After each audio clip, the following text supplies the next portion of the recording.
तो चलिए बच्चों, आज हम एक नया वीडियो लेके आपके सामने मैं हाजिर हुआ हूँ। ये वीडियो है क्लास 11th का। ये एक पोइम है जिसका नाम है फोटोग्राफ।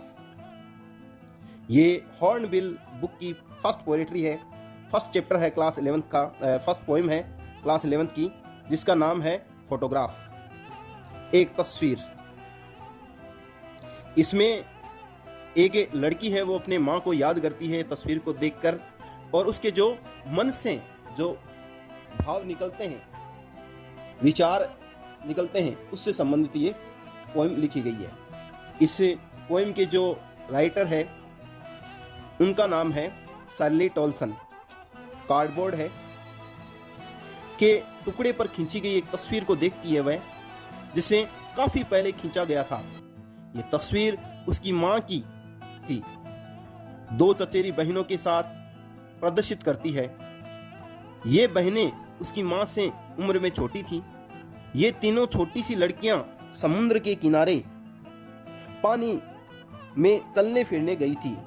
ये दोनों बहनें कवित्री की माँ के एक हाथ को पकड़े हुए थी।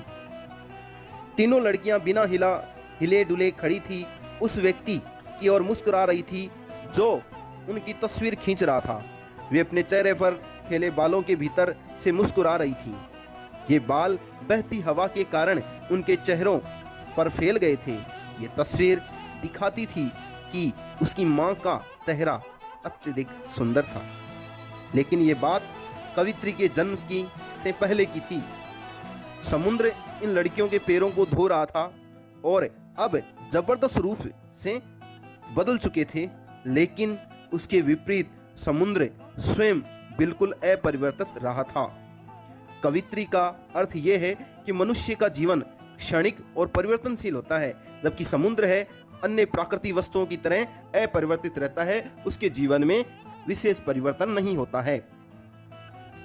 अब वो उस तस्वीर को देखती है तो जब वह 12 वर्ष की थी, उसकी दो चचेरी बहनों को वो दर्शा रही है।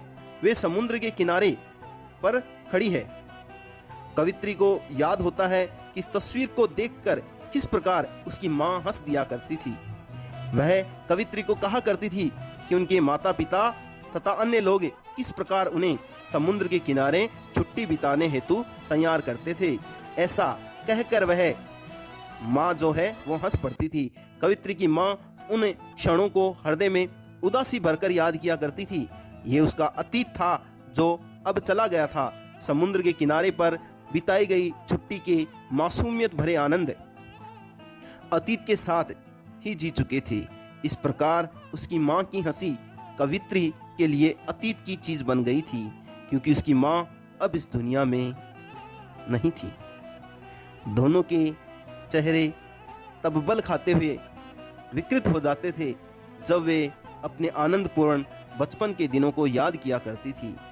अपने खोए हुए अतीत को भूलकर वे थोड़ी राहत ले पाने की कठिन कोशिश करती थी। कवित्री की माँ को मरे करीब 12 वर्ष हो चुके हैं। तस्वीर में दिखाई दे रही लड़की कवित्री की जो माँ ने भी करीब 12 वर्ष की अवधि तक ही अपने लड़कपन के समय का आनंद लिया था। अब उसकी माँ नहीं रही। कवित्री के लिए यह इतनी बड़ी हानि है कि उसका वर्णन करने के लिए उसके पास कोई शब्द नहीं है। वस्तुतः माँ के निधन के रूप में हुई हानि के बारे में कवित्री के पास कहने को कुछ भी नहीं बचा है। माँ के देहांत के द्वारा पैदा किए गए खालीपन से कवित्री चुप रहने को ही बाध्य हो जाती है। तो ये पोइम है वो अपनी कंप्लीट हो चुकी है। अब हम मिलते हैं नेक्स्ट वीडियो में। तब तक के लिए मेरे सभी स्टूडेंट्स को मेरी तरफ से goodbye, all of you.